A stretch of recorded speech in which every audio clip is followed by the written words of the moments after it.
Hello दोस्तों, स्वागत है आपका मेरी एक नई कहानी में। दोस्तों, मैं एक टैक्सी ड्राइवर था।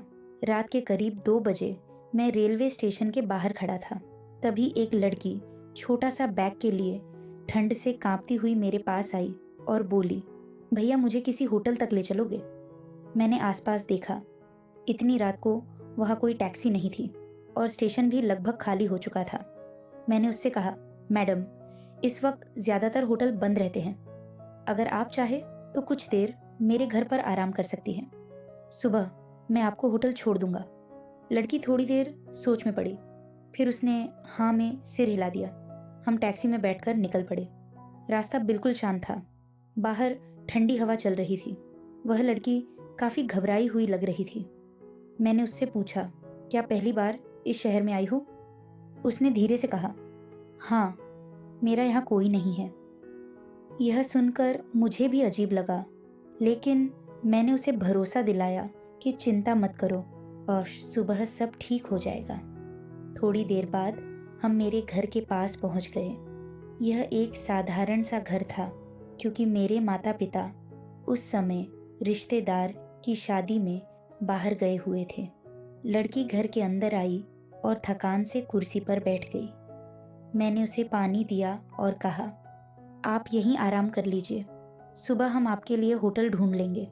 उस वक्त मुझे नहीं पता था कि यही रात मेरी जिंदगी की सबसे बड़ी कहानी की शुरुआत बनने वाली है। अब मैं आपको अपने बारे में बताता हूँ। मेरा नाम अमित है। मेरी उम्र 30 साल हो चुकी है, लेकिन अभी तक मेरी शादी नहीं हुई थी। पढ़ाई के बाद मैंने काफ़ी साल नौकरी की कोशिश की, लेकिन कहीं भी ढंग की नौकरी नहीं मिली। आखिरकार मैंने लोन लेकर एक टैक्सी खरीदी और ड्राइवर बन गया। मेरे पापा अच्छी नौकरी करते थे और मेरी माँ स्कूल टीचर थी। वह चाहते थे कि मैं भी किसी अच्छे काम में लगूं, लेकिन मेरी किस्मत ने मुझे यहाँ ला खड़ा कर दिया। मेरी माँ अक्सर मुझे कहती थी, बेटा, अब तू 30 साल का हो गया है, शादी कर ले। मैंने हंसकर टाल दिया, क्योंकि मुझे लगता था कि टैक्सी ड्राइवर से कौन लड़की शादी करेगी। तभी एक दिन माँ ने कहा, हमारे गांव में एक लड़की है, बहुत अच्छी। मैं उसकी माँ से बात कर रही हूँ। 2 दिन बाद माँ ने बताया कि लड़की वाले रिश्ते के लिए मान गए हैं और हमें लड़की देखने के लिए बुलाया गया। लेकिन मैंने माँ की बात को टाल दिया। मैंने कहा, मुझे किसी गांव के लड़के से शादी नहीं करनी। मैं तो शहर की किसी मॉडर्न लड़की से शादी करना चाहता हूँ। यह कहकर मैं अपने मम्मी पापा को स्टेशन छोड़ने निकल पड़ा। वे दोनों 2 दिनों के लिए रिश्तेदार की शादी में जा रहे थे। स्टेशन पहुंचते समय रात के करीब 12 बजे बज चुके थे। मैंने सोचा, घर पर कोई नहीं है, इसलिए स्टेशन पर ही रुक जाता हूँ। शायद कोई ट्रेन आए और कोई सवारी मिल जाए। रात में टैक्सी चलाने का फ़ायदा यह होता है कि ट्रैफिक भी नहीं मिलता और किराया भी ज़्यादा मिल जाता था। इसी वजह से मैं अक्सर रात में ही काम करता था। वहीं बैठे बैठे कब मेरी आंख लगी मुझे पता ही नहीं चला। तभी एक लड़की की आवाज़ से मेरी नींद खुली। जब मैंने आंखें खोला तो देखा आसपास कोई दूसरी टैक्सी नहीं थी। शायद कोई ट्रेन आई थी और सारे ड्राइवर सवारी लेकर चले गए थे। मैं अकेला ही वहां बैठा था। मैं उस लड़की की तरफ देखने लगा। उसने मुझसे पूछा, चलोगे क्या? मैंने सिर हिलाकर कहा, बताइए, कहाँ चलना है? वह ठंड से कांप रही थी और बाहर बहुत सर्दी थी। वह टैक्सी के अंदर आकर बैठ गई। मैं उससे पूछता रहा कि आपको कहाँ जाना है। कुछ देर वह चुप रही, फिर बोली, मेरे पास जाने के लिए कोई जगह नहीं है। मैं पहली बार इस शहर में आई हूँ और मुझे भी पता नहीं है। यह सुनकर मैं हैरान रह गया। रात के 2 बजे बज रहे थे और इतनी रात में एक अकेली लड़की स्टेशन पर खड़ी थी। मैंने कहा, मैडम, इतनी रात को यूं अकेले रहना ठीक नहीं होता। कोई तो जगह होगी जहां मैं आपको छोड़ सकता हूँ। वह थोड़ी देर चुप रही, फिर बोली, मुझे किसी होटल में ले चलो। उसकी बात सुनकर मैं टैक्सी आगे बढ़ाने लगा। वह लड़की बहुत घबराई हुई और परेशान लग रही थी। मैं उससे फिर पूछा, क्या आपका इस शहर में कोई भी नहीं है जहां मैं आपको छोड़ सकूं? थोड़ा सोचने के बाद उसने कहा, नहीं। मैंने कहा, फिर इस शहर में आप अकेली क्या कर रही हो? इस पर उसने चुप्पी साध ली। मैं भी खामोशी से ड्राइव करने लगा। सड़क बिल्कुल सुनसान थी। उस लड़की पर से मैं अपनी नज़रें नहीं हटा पा रहा था। लुकिंग ग्लास से उसे देखे जा रहा था। अचानक मैं अपने घर की तरफ मुड़ गया। लड़की ने नोटिस नहीं किया। जब हम मेरे घर की गलियों में पहुंचे तो उसने पूछा, यह होटल है क्या? मैंने कहा, नहीं, यहाँ होटल नहीं है, यह मेरा घर है। इतनी रात को होटल मिलना मुश्किल होगा। बाहर रुकना आपके लिए ठीक नहीं होगा। आप मेरे घर में कुछ घंटे आराम कर लीजिए। सुबह मैं आपको होटल छोड़ दूंगा। मेरी बात सुनकर वह सोच में पड़ गई। फिर बोली, ठीक है। शायद वह अपने आप को मेरे साथ सुरक्षित समझ रही थी। मैं उसे घर के अंदर ले आया, लेकिन जब उसने देखा कि घर में कोई नहीं है तो वह थोड़ा घबरा गई। वह आंगन में बैठ गई और बोली, मैं यहीं बैठी हूँ, आप आराम कर लीजिए। वह बहुत थकी हुई लग रही थी, शायद बहुत दूर से आई थी। मैंने उससे कहा, आप बहुत थकी हुई लग रही है, अंदर कमरे में जाकर आराम कर लीजिए। वह मेरी तरफ देखती हुई अंदर चली गई। उसने कहा, आपका बहुत बहुत शुक्रिया। अगर आपने मदद ना की होती तो मैं पता नहीं क्या करती। घर के अंदर जाकर वह थोड़ी सहमी हुई थी, क्योंकि वहाँ हम दोनों के अलावा कोई नहीं था। मैं भी असमंजस में खड़ा था। मेरे मन में बहुत सी उलझी हुई बातें चल रही थी। मैं उसके करीब गया, लेकिन फिर खुद को रोक लिया। उस वक्त मेरे अंदर एक अजीब सी बेचैनी थी। मैं खुद से लड़ रहा था कि मुझे गलत नहीं करना चाहिए। वह लड़की अकेली और परेशान थी। कुछ देर बाद वह बाहर आई और चुपचाप बैठ गई। रात काफ़ी बीत चुकी थी। सुबह के करीब 4 बजे बज रही थी। वह बहुत रो रही थी और बहुत डरी हुई थी। तब मुझे एहसास हुआ कि मुझसे बहुत बड़ी गलती हो सकती थी। मैं डर गया था कि कहीं कोई बड़ी मुसीबत ना हो जाए। इसी डर में मैंने फैसला किया कि इसे यहाँ से किसी सुरक्षित जगह पर छोड़ दूं, ताकि कोई और परेशानी ना हो। मैंने उसे टैक्सी में बैठाया और शहर की तरफ चल पड़ा। रास्ते भर मैं यही सोचता रहा कि यह सब मेरी जिंदगी को बदल सकता है। स्टेशन के पीछे मुझे एक सुनसान सी जगह दिखी। मैंने गाड़ी रोकी और उससे कहा, आप यहाँ से आगे निकल जाइए, यहाँ से स्टेशन पास है। उस वक्त मैं सिर्फ अपने बारे में सोच रहा था और घबराहट में उस लड़की को उसके सामान के साथ वहां उतार कर गाड़ी लेकर तेजी से घर आ गया। उसके बाद मैं जाकर सो गया। लेकिन सुबह फ़ोन की घंटी से मेरी नींद खुली। माँ का कॉल था। उन्होंने कहा कि कुछ ज़रूरी बात हो गई, इसलिए हम जल्दी वापस आ रहे हैं। यह सुनकर मैं बहुत घबरा गया। मैंने कहा, माँ क्या हुआ? मैं पहले से ही बहुत परेशान हूँ, कहीं कुछ गड़बड़ तो नहीं हो गई? उन्होंने गंभीर आवाज में कहा, सो घर आकर बताती हूँ। यह सुनकर मेरा डर और बढ़ गया। मुझे लगा कहीं उस लड़की ने कोई शिकायत तो नहीं कर दी।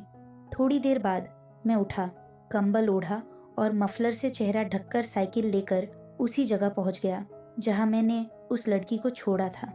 वहां पहुंचकर देखा कि वहां उसका कोई निशान नहीं था। मैं और ज्यादा घबरा गया और सोचने लगा, वह आखिर गई कहाँ? वह मुझ पर भरोसा करके टैक्सी में बैठी थी और मैंने यह सब कर दिया। अगर मैं थोड़ा खुद पर काबू रखता तो यह सब ना होता। मैं साइकिल लेकर स्टेशन तक गया, लेकिन वह वहां भी नहीं मिली। फिर मैं घर लौट आया और बहुत बेचैन हो गया। धीरे धीरे मेरे अंदर पछतावा होने लगा। मैं खुद से गुस्सा कर रहा था। सोच रहा था, अगर मेरी बहन के साथ कोई ऐसा करता तो मुझे कैसा लगता। दिन भर मैं ऐसी सोच में डूबा रहा। शाम होते ही मेरी माँ घर आ गई। उन्हें देखते ही मेरा दिल जोर जोर से धड़कने लगा। मुझे लगा उन्हें सब पता चल गया होगा। माँ ने मुझसे पूछा, क्या बात है, तुम इतने परेशान क्यों हो? मैंने कहा, मेरी तबीयत ठीक नहीं है। माँ ने कहा, रात को ऐसा क्या हुआ बेटा? यह सुनकर मेरा डर और बढ़ गया। मैं चुप ही रहा। तब माँ ने कहा, मैंने तुम्हारी शादी तय कर दी है और 10 दिनों के अंदर तुम्हारी शादी होगी। यह सुनते ही मेरे पैरों तले जमीन खिसक गई। मैंने कहा, माँ, यह क्या कह रही हो? उन्होंने कहा, तुम्हारे लिए यही सही रहेगा। आज से ही मैं शादी की तैयारी शुरू कर दूंगी। मेरी माँ की बातों पर मुझे ऐसा लगने लगा कि उन्हें मुझ पर शक हो गया है। शायद वह सोच रही थी कि मैं गलत रास्ते पर जा रहा हूँ, इसीलिए मेरे लिए शादी का फैसला कर लिया। उन्होंने मुझसे सीधे कुछ नहीं कहा, लेकिन शादी की जल्दी देखकर मुझे समझ आ गया कि वह मुझे सही रास्ते पर लाना चाहते हैं। मैं भी उनसे अपनी गलती के बारे में कुछ नहीं कह पाया। जिस लड़की से मेरी शादी तय हुई थी, उसकी मैंने शक्ल तक नहीं देखी थी। बस इतना पता था कि उसका नाम उर्मिला है और वह मेरी माँ की जान पहचान में से है। लेकिन मेरा मन बार बार उसी स्टेशन वाली लड़की के बारे में सोच रहा था। मैं चाहता था कि वह मुझे एक बार मिल जाए ताकि मैं उसे माफ़ी मांग सकूं और उसे शादी कर सकूं। मैंने उसे ढूंढने के लिए अपनी ड्यूटी बढ़ा दी। हर जगह उसी को तलाश करता रहा, लेकिन वह कहीं नहीं मिली। मुझे लगा शायद वह शहर छोड़कर चली गई। मैं ऊपर वाले से रोज यही दुआ करता था कि वह एक बार मुझे मिल जाए। इसी बीच शादी का दिन आ गया। हम बारात लेकर घर निकले। काफी दूर का सफर था। बस से शादी की जगह पहुंचे। पंडित जी मंत्र पढ़ रहे थे। कन्यादान के बाद मैंने उसकी मांग में सिंदूर भरा। दुल्हन ने घूंघट कर रखा था और मैंने उसकी शक्ल भी नहीं देखी थी। मैं मन ही मन सोच रहा था कि यह गांव की लड़की है। क्या मैं इसे कभी प्यार कर पाऊंगा? मैं यही सोच रहा था। वैसे भी कहीं ना कहीं स्टेशन वाली लड़की को मैं अपना दिल दे चुका था। इस गांव की सीधी सादी लड़की को मैं अपनी पत्नी के रूप में स्वीकार नहीं कर पा रहा था। दुल्हन को लेकर हम घर आ चुके थे और मैं सुहागरात के कमरे में पहुंचा। मेरा दिल बहुत भारी था। मैं उसके पास गया। मेरी पत्नी दुल्हन बनकर बैठी थी। मैंने उससे कहा, देखो, मैं भी तुम्हें अपना दिल नहीं दे सकता। मैं एक बहुत बड़ा गलती कर चुका हूँ। मैंने एक लड़की के साथ बहुत गलत किया था। बाद में मुझे एहसास हुआ कि यह मेरी भूल थी। मैंने उसे बहुत ढूंढा था। उसके पैर पकड़कर माफ़ी मांगना चाहता था। उसे शादी करना चाहता था। लेकिन मेरी माँ ने मेरी गलती का अंदाज़ा हो गया था, इसीलिए उन्होंने मेरी शादी तुमसे करवा दी। लेकिन मैं भी तुम्हें वह प्यार नहीं दे सकता। मुझे माफ़ कर देना। इतना कहकर मैं कमरे से बाहर जाने लगा। तभी उस लड़की ने मेरा हाथ पकड़ लिया। उसने कहा, आप जैसे भी हो, मुझे आप अच्छे लगते हो। इंसान, आज से गलतियां हो जाती हैं। मैं दुआ करूंगी कि आपको वह लड़की मिल जाए और वह आपको माफ़ कर दे। इतना कहकर उसने अपना घूंघट हटा दिया। मैं उसकी तरफ देखना नहीं चाहता था, लेकिन उसके शब्दों ने मुझे रोक लिया। जैसे ही मैंने नज़र उठाई, मेरे पैरों तले ज़मीन निकल गई। मेरी पत्नी उर्मिला वही स्टेशन वाली लड़की थी। मैं बिल्कुल हैरान रह गया। उसने कहा, उस रात मैं आपसे मिलने ही आई थी। मैं ही वह गांव वाली लड़की हूँ जिसका रिश्ता आपने पहले ठुकरा दिया था। आपकी माँ चाहती थी कि मैं आपका दिल जीतूं, इसलिए उन्होंने मुझे उस रात बुलाया था। मुझे आपके पते पर जाना था, लेकिन आप मुझे टैक्सी में मिल गए। मुझे कभी अंदाज़ा नहीं था कि सब कुछ ऐसा हो जाएगा। अगले दिन मैंने अपनी आपकी माँ को सब कुछ बताया और उन्होंने हमारी शादी तय कर दी। मुझे नहीं पता था कि आप अंदर से इतना पछता रहे हैं। यह सुनकर मेरी आंखों से आंसू आ गए। मैंने उसके सामने हाथ जोड़ दिए। मैंने कहा, ओह, मैंने इस शहर की हर जगह तुम्हें ढूंढा था। जब तुम नहीं मिली तो मैं बहुत डर गया था। अगर मिल जाती तो मैं तुमसे ही शादी करता।